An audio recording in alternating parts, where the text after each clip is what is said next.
जगजीवन राम और गांधी परिवार की बहू, भारतीय राजनीति का वो किस्सा जिसने भारत से उसका पहला दलित प्रधानमंत्री छीन लिया।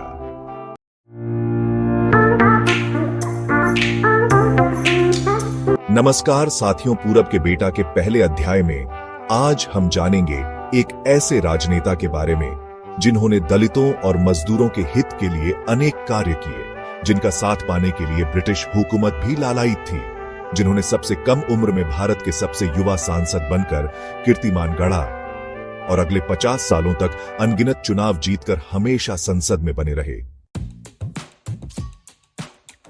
आज हम जानेंगे बाबू जगजीवन राम के जीवन के कुछ अनसुनी कहानियों के बारे में, जिनकी अगुवाई में ही भारत ने 1971 के इंडो पाक युद्ध में विजय प्राप्त की थी और 70 के दशक में वह भारत के पहले दलित प्रधानमंत्री बनने के बेहद करीब पहुंच चुके थे। लेकिन फिर भी कुछ ऐसा हुआ कि उनकी सालों की कमाई इज्जत मिट्टी में मिल गई। बाबू जगजीवन राम ने भारतीय राजनीति में काफी महत्वपूर्ण भूमिका निभाई। पंडित नेहरू से लेकर लाल बहादुर शास्त्री और इंदिरा गांधी की सरकार के कैबिनेट के सबसे चर्चित कैबिनेट मंत्री रहे। तो सबसे बड़ा सवाल यही है कि आखिर वह कौन सी घटना थी जिसने जगजीवन राम की छवि पर कलंक लगा दिया।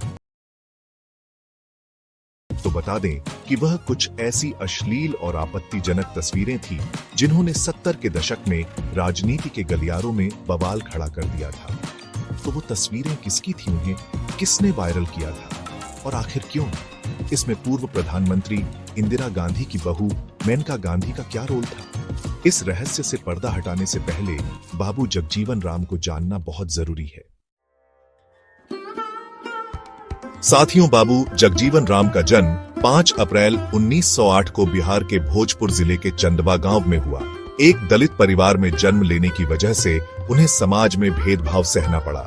बचपन से ही परिवार वाले उन्हें प्यार से बाबूजी कहकर पुकारते थे। उनके पिता शोभाराम एक किसान थे जिन्होंने कुछ समय के लिए ब्रिटिश सेना में नौकरी भी की थी, लेकिन कम उम्र में ही उनकी मौत हो गई, जिसके चलते जगजीवन राम के परिवार को आर्थिक तंगी का सामना करना पड़ा। लेकिन जगजीवन को बचपन से ही पढ़ने लिखने में काफी दिलचस्पी थी।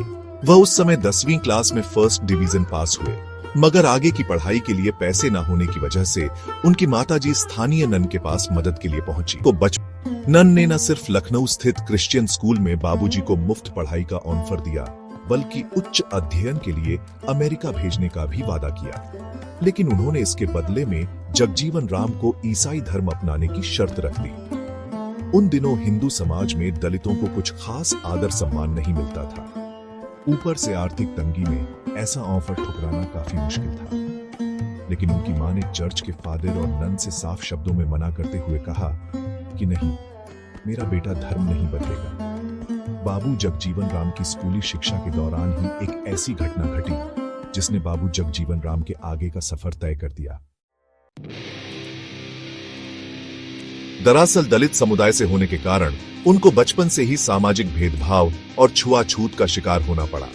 बिहार के आरा शहर में जब वे स्कूल में थे, तब हिंदू और मुस्लिम छात्रों के लिए अलग अलग पानी के मटके रखे जाते थे। लेकिन जब दलित छात्रों ने उन मटकों से पानी पिया तो विवाद खड़ा हो गया। विवाद के बाद स्कूल द्वारा दलित छात्रों के लिए अलग मटके की व्यवस्था की गई, लेकिन जगजीवन राम ने खुद ही दलितों के लिए रखा गया मटका तोड़ दिया। उन्होंने सभी छात्रों के लिए एक समान व्यवस्था की मांग की। यह पहली बार था जब उन्होंने अन्याय के खिलाफ आवाज उठाई और यह आवाज आगे चलकर संसद तक पहुंची। साल 1977 के चुनावी माहौल का एक किस्सा आज भी कई राजनीतिक विशेषज्ञों को हैरान कर देता है। तो बात दरअसल ये थी कि चुनाव के कुछ दिन पहले जगजीवन राम को दिल्ली के रामलीला मैदान में जनता को संबोधित करना था। इस सभा में लाखों की भीड़ जमा होने का अंदाजा लगाया जा रहा था, जिससे कांग्रेस को भारी झटका लग सकता था। इसलिए इंदिरा गांधी ने उसी दिन दूरदर्शन पर ऋषि कपूर की नई फिल्म बॉबी को चलवा दिया। उस वक्त दूरदर्शन पर नई फिल्म का इतना जल्द आना असंभव सी बात थी, इसलिए इंदिरा को लगा कि सभा में जाने के बजाय दिल्ली की जनता घर में रहकर फिल्म देखना पसंद करेगी। लेकिन हुआ उसका उल्टा ही। जगजीवन राम की सभा में इतनी भीड़ इकट्ठा हुई कि मैदान छोटा पड़ गया। अगले दिन अखबारों में हेडलाइन छपी कि बाबू बीट्स बॉबी, यानी बाबू ने बॉबी को हरा दिया। इस घटना से अंदाजा लगाया जा सकता है कि जनता के बीच बाबू जगजीवन राम की लोकप्रियता कितनी अधिक थी। जगजीवन राम सिर्फ इंदिरा गांधी ही नहीं बल्कि पूरी कांग्रेस पार्टी के लिए सिरदर्द बन चुके थे। इसी बीच अक्टूबर 1978 में मोरारजी देसाई के इस्तीफा देने की खबर सामने आई, जिसके बाद प्रधानमंत्री पद के लिए सबसे वरिष्ठ और काबिल नेता थे जगजीवन राम। लेकिन फिर देश के सामने आया ऐसा सेक्स स्कैंडल जिसने सिर्फ उनके प्रधानमंत्री बनने का सपना नहीं तोड़ा बल्कि देश की राजनीति को 360 डिग्री तक घुमा दिया।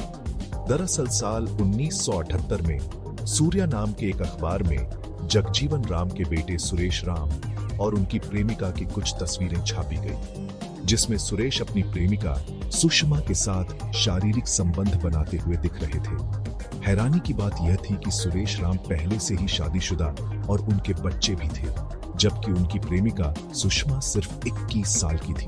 वो दिल्ली विश्वविद्यालय की छात्रा थी। सुरेश राम की तस्वीरों वाले रिपोर्ट का शीर्षक था रियल स्टोरी और मैगजीन का यह एडिशन देश भर में ब्लैक में बिकने लगा। एक उप प्रधानमंत्री के बेटे की ऐसी हरकत देखकर जनता में आक्रोश फैल गया। जगजीवन राम के सर पर कलंक लग गया और उनका जनता और सरकार को जवाब देना भारी पड़ गया। यह उस समय का सबसे बड़ा पॉलिटिकल सेक्स स्कैंडल था, जिसने न सिर्फ जगजीवन राम के प्रधानमंत्री बनने के सपने पर पानी फेर दिया बल्कि उन्हें उप प्रधानमंत्री पद से भी इस्तीफा देना पड़ा। इसके बाद स्कैंडल से बड़ा सवाल ये खड़ा हुआ कि ये तस्वीरें आखिर मीडिया को मिली कैसे और क्यों सिर्फ एक मैगजीन ने इस तस्वीरों को छापा।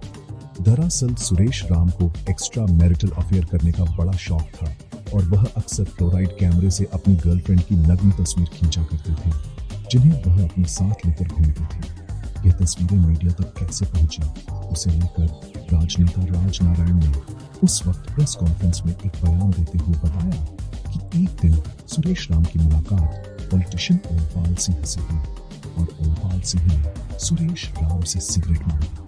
जब उन्होंने सिगरेट देने के लिए अपनी कार का डैशबोर्ड खोला तो सिगरेट के पैकेट के साथ वे तस्वीरें नीचे गिर पड़ी। ओमपाल सिंह ने वो तस्वीरें उठा ली और सुरेश राम को वापस नहीं की। इन 40 से 50 तस्वीरों में 15 तस्वीरें उसी रात 1 बजे संजय गांधी के पास पहुंचाई गई। यह तस्वीरें देखकर संजय गांधी की आंखें खुली की खुली रह गई, मानो उन्हें एक ब्रह्मास्त्र मिल गया हो। उन्होंने तुरंत घर के अंदर जाकर इंदिरा गांधी को जवाब दिया। अगले दिन 22 अगस्त को सुबह 9 बजे जनता पार्टी के सांसद कृष्णकांत के घर फोन बजा। दूसरे छोर पर जगजीवन राम थे और फोन उठाते ही उन्होंने अपने परिवार वालों से कहा एक और बेटे ने अपने बाप को डुबो दिया, जिसके कुछ घंटों बाद जगजीवन राम खुद कृष्णकांत से मिलने उनके घर पहुंचे। उन्होंने अपने बेटे कृष्णकांत के पैरों पर रखते हुए कहा, अब मेरी इज्जत आपके हाथों में है। हालांकि कृष्णकांत ने मीडिया में अपने संपर्कों के जरिए जगजीवन राम की मदद करने की कोशिश की, जिसके अगले दिन इंडियन एक्सप्रेस के पहले पन्ने पर शाहिद नकवी का एक लेख छपा जिसमें सुरेश राम के प्रति सहानुभूति दिखाते हुए लिखा गया था, यह तस्वीरें उन पर दबाव डालकर खिंचवाई गई हैं, लेकिन नुकसान हो चुका था। इससे भी कोई फायदा नहीं हुआ और जगजीवन के राजनीतिक करियर की नींव टूट गई। इस घटना के बाद उनके आगे पीछे घूमने वाले लोगों ने उनसे मुंह में लिया। हालांकि उनकी इस हालत के पीछे जिम्मेदार इंदिरा गांधी को भी बताया जाता है। कहा जाता है कि उस समय भारत के हर अखबार ने इस खबर पर चुप्पी साध ली थी, लेकिन जिस मैगजीन में इन तस्वीरों को छापा गया था उसकी संपादक इंदिरा गांधी की बहू संजय गांधी की पत्नी मेनका गांधी थी।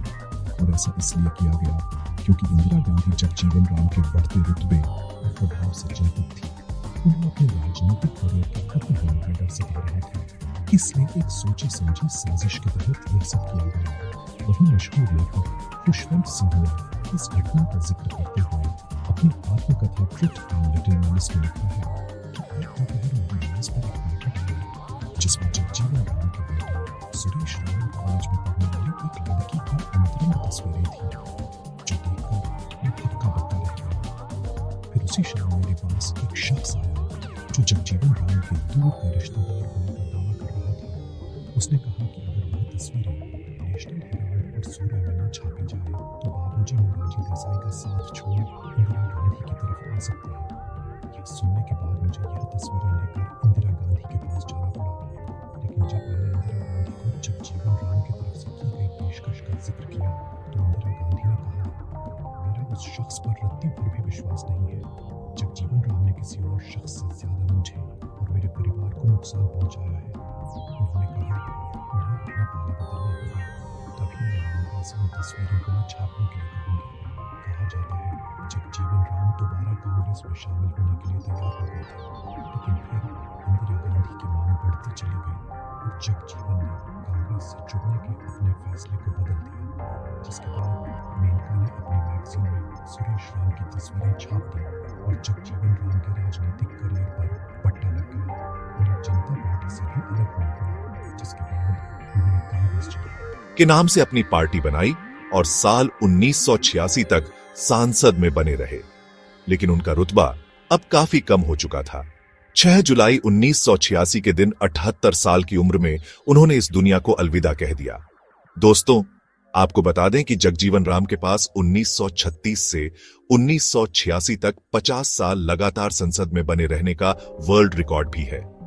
वो एक समय पर राजनीति के बादशाह भी कहे जाते थे, लेकिन बेटे के सेक्स स्कैंडल ने उनके जीवन के आखिरी सालों में उन्हें शर्मिंदा कर दिया। यह सच है कि बाबूजी को अपने बिगड़ैल बेटे के पापों की सजा मिली थी, लेकिन कुछ जानकारों का दावा है कि यह एक सोची समझी साजिश थी जिसके तहत एक महान नेता को भारत के पहले दलित प्रधानमंत्री बनने से रोका गया। दावा तो यहां तक किया जाता है कि उस लड़की को कांग्रेस पार्टी के इशारे पर ही प्लांट किया गया था। वजह चाहे जो भी हो, लेकिन बेटे की वजह से सिर्फ एक नेता का करियर खत्म नहीं हुआ, बल्कि दलित और पिछड़े समाज की उम्मीदों को गहरा आघात लगा। इस बारे में अपनी राय हमें कमेंट्स में जरूर बताइए। भारत के राजनीतिक इतिहास से जुड़ी ये स्टोरी पसंद आई हो तो इसे लाइक करें और शेयर करें। साथ ही लाइक्स के लक्ष्य को हासिल करने में हमारी सहायता करें और ऐसे दिलचस्प वीडियोस के लिए इस चैनल को सब्सक्राइब करके पास वाली घंटी जरूर बजाएं।